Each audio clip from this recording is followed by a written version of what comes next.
광야 가운데 우리를 향한 하나님의 귀한 음성으로 들려집니다. 귀한 찬양 영광 가운데 받아주신 줄로 믿습니다. 집중호우로 또 코로나19의 확산으로 우리 모두가 함께 몸살을 앓고 있습니다. 그럼에도 불구하고 주님만이 우리의 소망이 되어주시고 이 인생 광야길 친히 인도해 주심에 우리 마음 가운데 기쁨이 사라지지 않고 주님을 향한 소망의 마음 더욱 가득해지기를 소망합니다. 예배당과 또 삶의 자리에서 예배 드리시는 모든 분들, 우리가 예배를 드린다고 하는 것은 내 만족, 또 어떤 내 것, 여기에 초점되어 있는 것이 아니라 우리 자신이 제물되어지는 시간이 되는 줄로 믿습니다. 우리가 주님 앞에 제물되어질 때에 하나님께서 은총 내려주시고 만나주시는 아름다운 시간 되기를 간절히 소망합니다. 언젠가 어느 방송 프로그램에 입사한 한 기자가 이런 말을 했습니다. 많은 경쟁률을 뚫고 이 거대한 방송국에 입사를 했는데 기자 생활을 통해서 거대한 비리도 좀 파내고 그래서 일학 스타가 되는 것, 자신의 꿈이 그런 것, 그리고 그렇게 이루어질 줄 알았는데 그냥 보통의 기자로 이렇게 살아가더라. 이러려고 기자를 했나? 이러려고 내가 준비를 해왔나? 그런 삶의 의미에 대한 회의가 잦아든다고 말하는 것을 들은 적이 있습니다. 어떤 목표를 설정하고 열심히 준비해 왔는데 그래서 그 지점에 이르렀는데 마음에 어떤 행복과 성취감이 있지 않고 내가 이러려고 이 고생을 했나? 내가 이러려고 여기까지 왔나? 이런 생각이 종종 드는 것이죠. 학생들 어떻습니까? 대학 공부 열심히 해서 학교에 입학했지만 내가 이러려고 그렇게 공부했었나? 내가 이러려고 이 전공 과목을 내가 희망했었나? 내가 이러려고 이 직장에 취업했나? 내가 이러려고 다른 사람들 못지않게 열심히 생활하면서 이 자리에 올랐나? 내가 이러려고 이 사람하고 결혼했나? 내가 이러려고 아이들 키우느라 뼈 빠지게 고생했나? 내가 이러려고 아둥바둥 아끼면서 왜 살아왔지?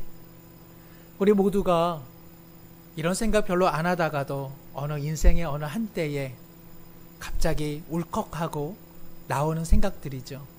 이러려고 살았나? 이러려고 앞으로 살아가나? 모두가 먹고 살기 바쁜 때 이런 생각하는 것 조금 사치스럽다고도 말할 수 있습니다. 어떤 분 이야기를 들으니까 아이 5명 기른 엄마 치고 우울증 걸린 사람이 아무도 없다고 합니다. 왜 그렇습니까? 5명 입히기도 그리고 싸낸 것 치우기도 학교 보내는 것도 얼마나 버겁습니까? 삶의 의미 왜 사냐? 이런 거 아마 생각 못할 것입니다. 그런데요, 생각해보면 아들 5명 키운 분은 삶의 의미를 이미 발견한 것 아니겠습니까? 5명 아이들 잘 키워내는 것, 이미 삶의 의미가 명확하기 때문에 더 이상 다른 거 신경 쓸 게 없었던 것이죠. 그러나 아이들 잘 길러내도 그 아이들 다 떠나고 나면 삶의 둥지가 횡하니 빈 것 같아서 마음에는 쓸쓸함이 찾아옵니다. 흔히 빈둥지 증후군이라고 하죠. 아이들 잘 길러내고서 결혼도 끝내고 독립해서 마음 한켠에 알턴이 빠진 것 같아 좋기는 한데 뭔가 허전합니다. 갱년기는 찾아오고 그리고 무릎은 저리고 그리고 노년에 대한 퇴직에 대한 앞으로의 삶에 대한 막막한 두려움이 찾아오기 시작합니다. 열심히 살아온 것 같은데 그런데 내 삶의 결과는 무엇인가? 나는 앞으로도 살아가야 하는데 어떠한 의미를 부여하면서 나는 살아가야 할까? 우리 모두는 자신의 삶에 대한 의미를 생각하지 않을 수 없습니다. 나치 포로 수용소에서 기적처럼 살아남았던 유태인 상담학자 빅터 프랭클은 삶의 의미를 묻는 사람들에게 이와 같이 대답했습니다.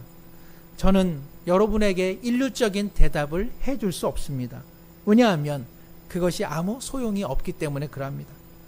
삶의 의미란 사람에 따라 저마다 다르고 시기에 따라 다르고 시간에 따라 다르기 때문에 그러합니다.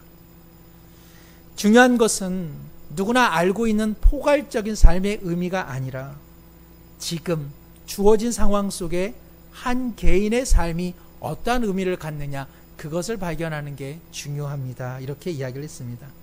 동의가 되시는지요? 그러면서 그는 말하기를 삶의 의미를 묻는 것은 마치 체스 챔피언에게 이 세상에서 가장 절묘한 수는 무엇입니까? 라고 질문하는 것과 같다고 말했습니다. 그는 세상에 절묘한 수는 없다는 것이죠. 대국의 판세, 그리고 무엇을 둘지 모르는 상대방의 스타일, 그리고 그에 반응하는 나의 기술, 이러한 모든 것들이 고려되지 않는 세상의 유일한 절묘한 수라는 것은 없다는 것입니다. 이것을 우리의 삶에 적용해 보자면 삶에 대해서 이러쿵저러쿵 답이라고 제시되는 것 많이 있지만 지금 상황, 그리고 지금의 나의 삶의 지평에서 과연 그 답이 내 삶에 의미 있는 답이 될런지는 물음표가 될 수밖에 없는 것입니다. 물론 우리는 삶의 의미를 이미 잘 알고 있습니다. 예수님을 만나 우리 모두 고백하지 않습니까?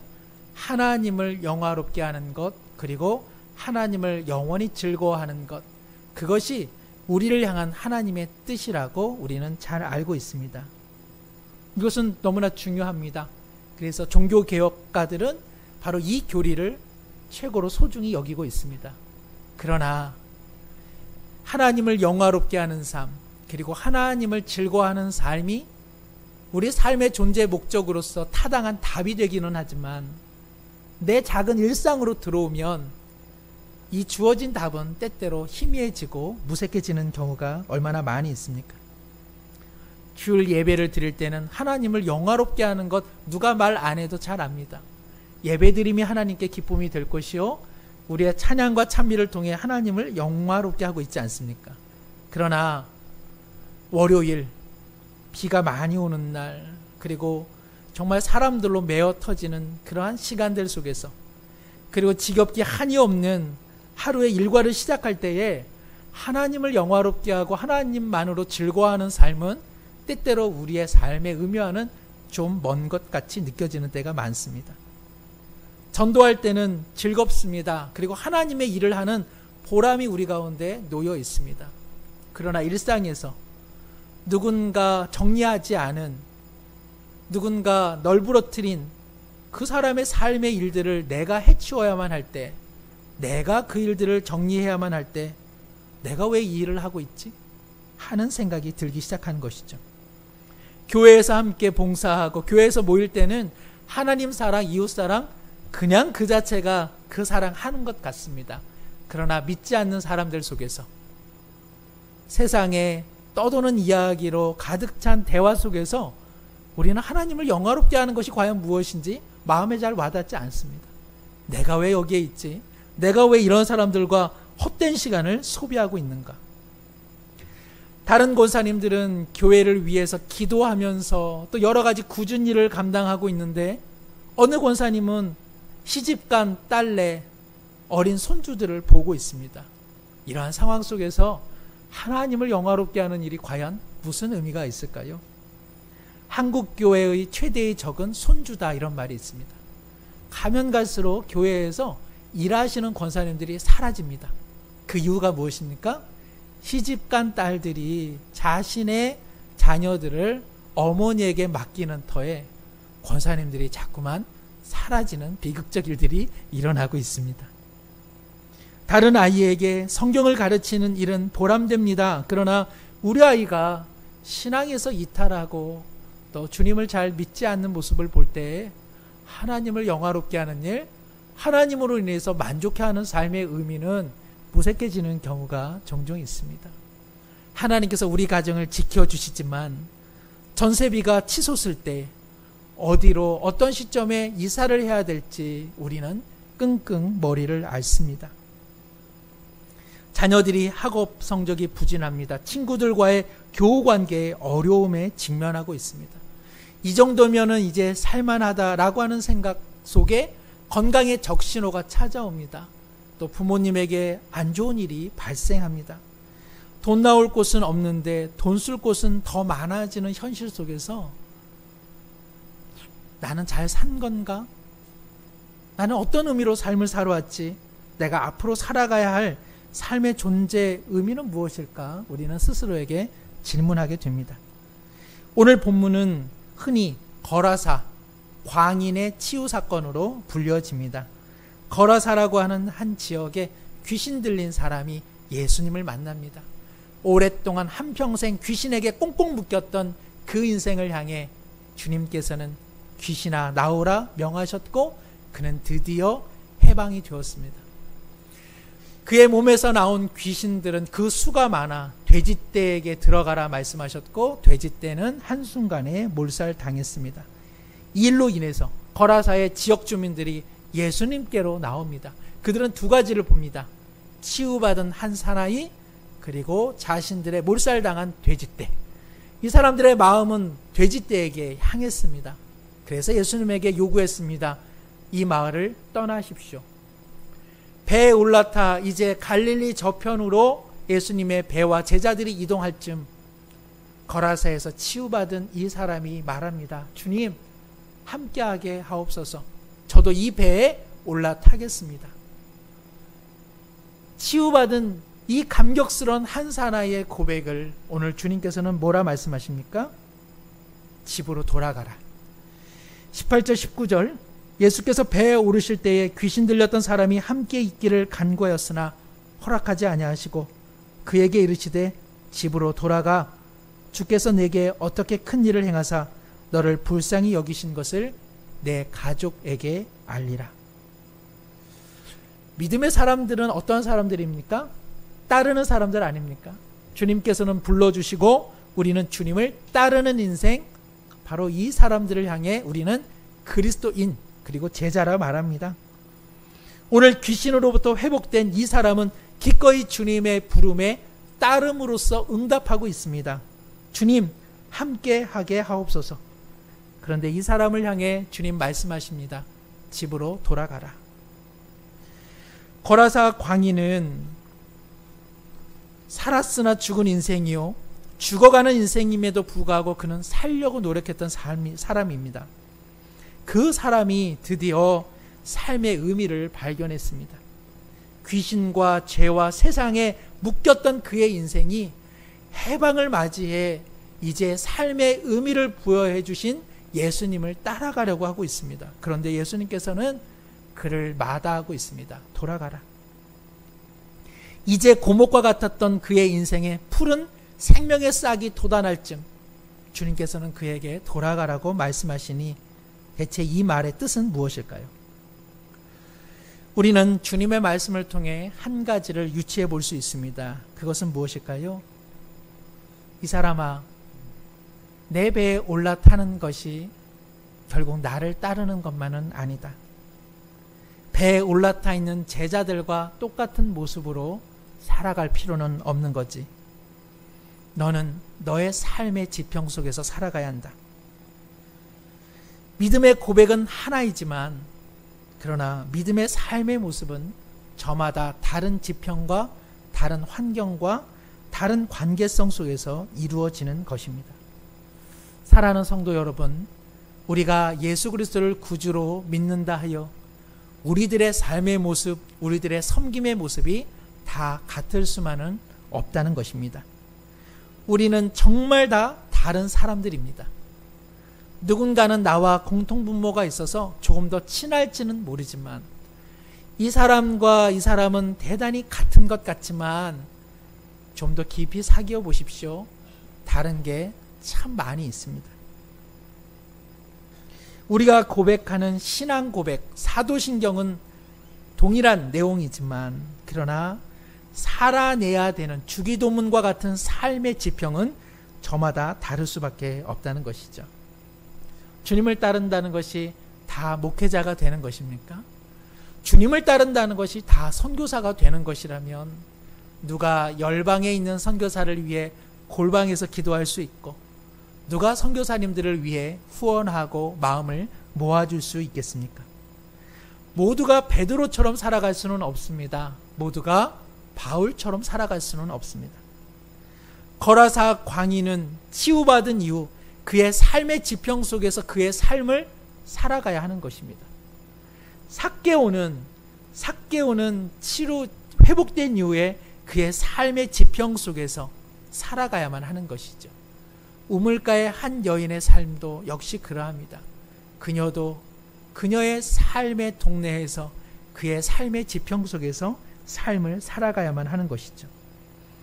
오늘 우리의 삶의 모습, 그리고 주님을 섬긴다는 삶의 의미는 그래서 저마다 다를 수밖에 없습니다. 누군가는 건강이 악화된 어머니를 조금 더 지근거리에서 살뜰히 섬기는 것이야말로 삶의 의미일 수 있습니다. 어떤 분은 문제를 자주 일으키는 자녀에게 이전과는 다른 사랑으로 관심과 애정을 표현하는 것이야말로 중요한 삶의 의미일 수 있습니다. 어떤 분은 회사의 긴급한 상황 속에서 맡겨진 업무에 열심을 다해 성과를 내는 것이야말로 그의 삶의 지평 속에서 하나님이 요구하시는 삶의 의미일 수도 있습니다.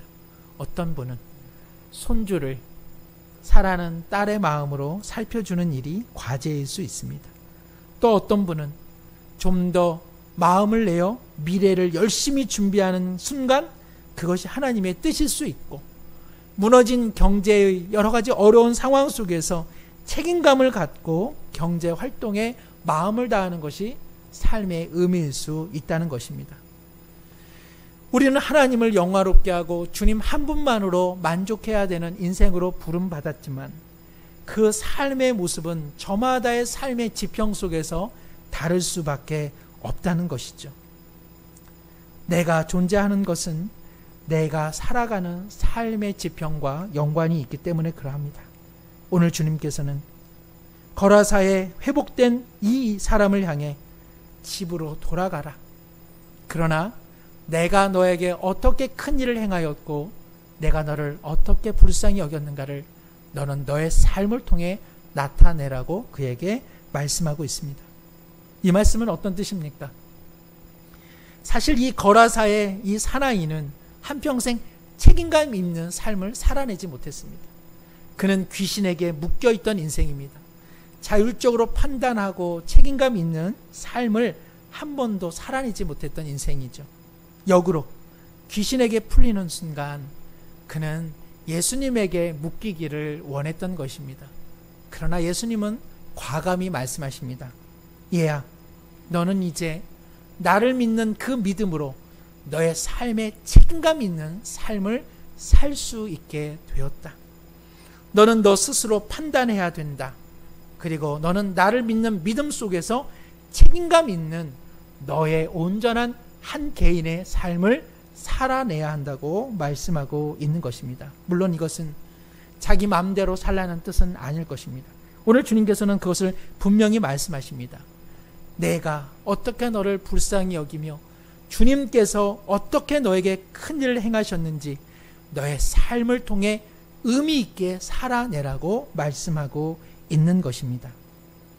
옛날 동방의 어느 나라에 귀한 반지를 갖고 살아가던 한 사람이 있습니다. 이 반지는 그의 가문에 대대손손 내려왔던 소중한 반지입니다. 출생 순서에 관계없이 아버지가 가장 사랑하는 자녀 한 사람에게 반지를 넘겨주었습니다. 이 반지를 아버지로부터 받았던 이 한 사람이 죽음이 임박해 옵니다. 자녀가 3명이 있는데요. 어느 자녀에게 줄지 밤을 새면서 고민해도 결정할 수 없었습니다. 왜 그렇습니까? 세 아들을 다 사랑했기 때문에 그렇습니다. 그러나 반지는 하나입니다. 이 아버지는 결정했습니다. 뛰어난 가공업자에게 똑같은 반지를 2개 더 만들어 주십시오. 그리고는 세 아들에게 반지를 각각 하나씩 주었습니다. 아버지가 죽은 후 세 아들은 뜻하지 않게 다투게 되었습니다. 누구의 반지가 진짜 반지냐 하는 논쟁에 휘말리게 된 것이죠. 그때 재판관이 싸우는 세 아들에게 이렇게 말합니다. 진실은 이것이다. 아버지는 너희 중 누군가만 사랑하여 다른 2 아들이 마음 다치기를 원하지 않았던 것이다. 어느 반지가 진짜 반지인지는 중요하지 않다. 너희는 이제 아버지의 사랑을, 아버지의 편견 없는 사랑을 너희들의 인생을 통해 증명해낼 뿐이다. 온유함과 화목함과 서로 사랑함과 옳은 행동과 그리고 신에 대한 경외감을 통해 너의 아버지의 사랑을 스스로 증명해내라고 그들에게 이야기해 주었습니다. 이것은 비단 하나의 이야기이지만 얼마나 우리에게 가슴에 와닿는 이야기입니까? 우리는 삶의 의미가 무엇인지도 중요하지만 우리는 하나님께서 우리를 어떻게 사랑하시고 우리에게 어떻게 큰 일 행하셨는지를 우리의 삶을 통해 의미 있게 살아내라고 하는 부르심을 받지 않았습니까? 그 영역은 비단 예배라고 하는 혹은 주일이라고 하는 시간과 공간에만 국한되지 않습니다. 사람은 누구나 일을 하면서 살아갑니다. 또한 사람은 놀면서 살아갑니다. 또한 사람은 관계, 즉 사귀고 사랑하면서 살아갑니다. 대통령이나 기업가나 그리고 길에서 노숙하시는 분들도 일에 대한 성취감 그리고 작은 일 하나하나도 소중히 여기며 살아가고 있지 않습니까? 그러나 우리는 동시에 휴식하고 또한 작은 취미와 그리고 놀이를 추구하면서 살아갑니다. 어떤 분은 운동을 합니다. 어떤 분은 다육이를 키웁니다. 어떤 분은 요리하는 것이 일하는 것만큼 재미있는 놀이이기도 합니다. 어떤 분은 탁구를 치기도 합니다. 어떤 분은 날다람쥐처럼 이산저산 뜀박질을 하면서 또한 시간을 보내십니다.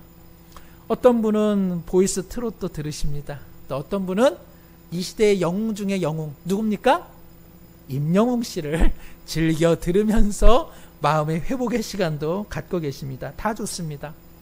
또 뿐만 아니라 우리는 사랑하고 사랑받고 사귀면서 살아가는 것이죠. 그런데 그리스도인들은 여기에 하나 더하는 사람들입니다. 무엇을 더합니까? 하나님을 예배하면서 살아가죠. 우리의 삶의 독특성은 다른 데 있지 않고 일하면서 놀면서 사랑하면서 살되 가장 중요한 인간의 본분 하나님을 예배하면서 사는데 우리의 독특성이 있다고 할 수 있겠습니다. 그러므로 하나님께서 부여해 주신 삶이 의미 있게 살아가는 삶의 영역은 단순히 예배에만 국한되는 것 아니라 우리의 삶의 지평 속에서 감당하고 있는 일을 통해 그리고 혼자 누리는 함께 누리는 휴식과 놀이를 통해 서로 사귀는 사귐과 사랑의 관계를 통해서 우리는 그렇게 살아내야 한다는 것입니다. 우리는 주님을 만난 이후 너무나 쉽게 답을 얻은 것 같습니다. 하나님의 뜻대로 하나님의 영광을 위해 사는 삶. 그러나 일단 삶을 살아가면 바로 그러한 삶을 살아낸다는 것이 쉽지 않다는 것을 발견하게 될 것입니다. 삶이라고 하는 것은 얼마나 모호합니까? 우리가 하나님의 뜻을 그처럼 안다고 자부하지만 막상 내 일상과 내 지평 속에서는 하나님은 때때로 그리고 우리의 삶은 때때로 물음표로 다가오지 않습니까? 거라사 광인은 모호했던 자신의 삶에 해답을 발견한 순간 예수님을 와락 붙잡았지만 예수님은 그와 거리를 두십니다. 얘야, 너는 인생의 답을 알았지만 그러나 또한 인생이 무엇인지 너의 지평 속에서 알아가야 한다고 그에게 다시 한번 새로운 길을 제시하고 있습니다. 사랑하는 성도 여러분, 믿음의 사람이란 하나님으로부터 삶이 무엇인지를 발견한 사람인 듯 하지만 여전히 주님의 뜻을 향해 걸어가는 구도자요 순례자인 것을 잊지 말아야 합니다. 답을 우리가 그토록 가지고 있다면 우리의 삶에 우리가 그처럼 당황하는 이유는 무엇입니까? 답을 갖고 있지만 우리는 또한 내 삶의 지평 속에서는 아직 답을 완전히 갖고 있지 못한 구도자요 순례자는 사실을 꼭 기억할 필요가 있습니다. 그러나 이 답은 스스로 가부좌를 하고 스스로 내면의 생각을 계속 깨우쳐서 아는 것이 아니라 일하면서, 놀면서, 사람들과 만나고 관계하면서, 그리고 하나님을 예배하면서 우리를 향한 하나님의 뜻을 발견해 낼 수 있다는 것입니다.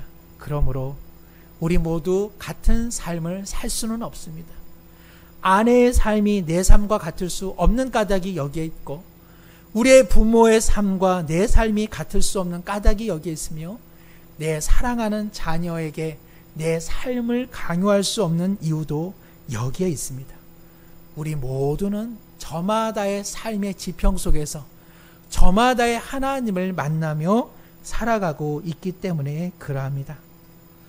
결론 말씀을 드리고자 합니다. 우리는 하나님의 뜻을 다 아는 것 같습니다.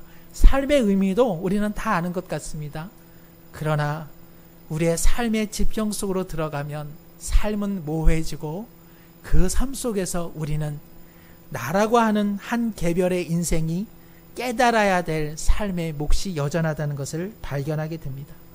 바울 사도만큼 하나님의 뜻을 아는 사람이 어디 있습니까? 그러나 그는 고백합니다. 이미 이루었다 함도 아니요 온전히 얻었다 함도 아니라 내 앞에 놓여진 사명의 푯대를 향해, 그리스도의 마음의 푯대를 향해 나는 날마다 걸어갑니다라는 그는 구도자의 삶을 살아낸 것입니다. 사랑하는 성도 여러분, 우리 모두 저마다의 빛깔과 저마다의 속도를 가지고 이 땅에 태어났습니다. 누구의 속도는 더딜 수 있고 누구의 속도는 빠를 수 있습니다. 옳고 그름의 문제가 아닙니다. 누구는 다른 빛깔로 살아가고 누구는 좀 더 다른 색깔로 살아갑니다. 그 또한 저마다의 인생일 뿐입니다. 우리는 저마다 다른 삶의 지평 속에서 저마다를 향한 하나님의 뜻, 그리고 내 삶이 어떠한 의미가 있는지 스스로 의미를 부여하면서 살아내야 되는 한 개별적인 그리스도인들입니다.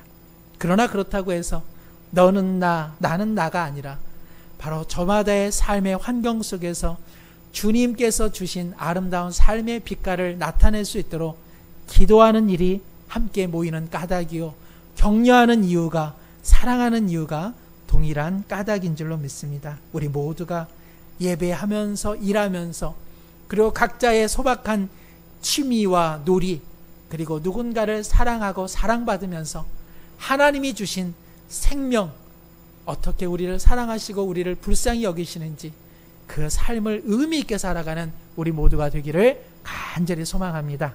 기도하겠습니다. 좋으신 하나님 아버지, 주님 함께 있게 하소서. 그러나 집으로 돌아가라, 이처럼 말씀하시는 주님의 말씀을 통해 우리는 우리 인생의 의미와 빛깔을 알아가길 원합니다. 하나님 아버지, 주님으로 말미암아 치유받아 인생의 의미를 깨달았기에 주님께로 더 가까이 가고자 하는데, 주님께서는 너의 삶의 지평 속으로 돌아가 책임 있는 삶, 그리고 구도자의 삶을 살라고 저에게 말씀하고 계십니다. 주님, 우리는 여전히 걸어가야 할 삶의 여정길이 놓여져 있습니다. 삶의 의미가 무엇인지 그 답은 주어진 것 같지만 여전히 우리는 깨달아 알아가야 합니다. 우리의 작은 일과 속에서 작은 취미와 누군가 사랑하고 사귀고 알아가면서, 무엇보다도 주님을 경배하면서 개별적인 한 사람으로서 주님의 뜻이 무엇인지 의미 있게 살아낼 수 있도록 역사하여 주옵소서. 모든 것을 다 아는 듯 의기양양한 삶을 살기보다는 여전히 주님의 뜻이 무엇인지 겸손한 순례자, 구도자의 삶을 사는 우리 모두가 되게 하여 주옵소서.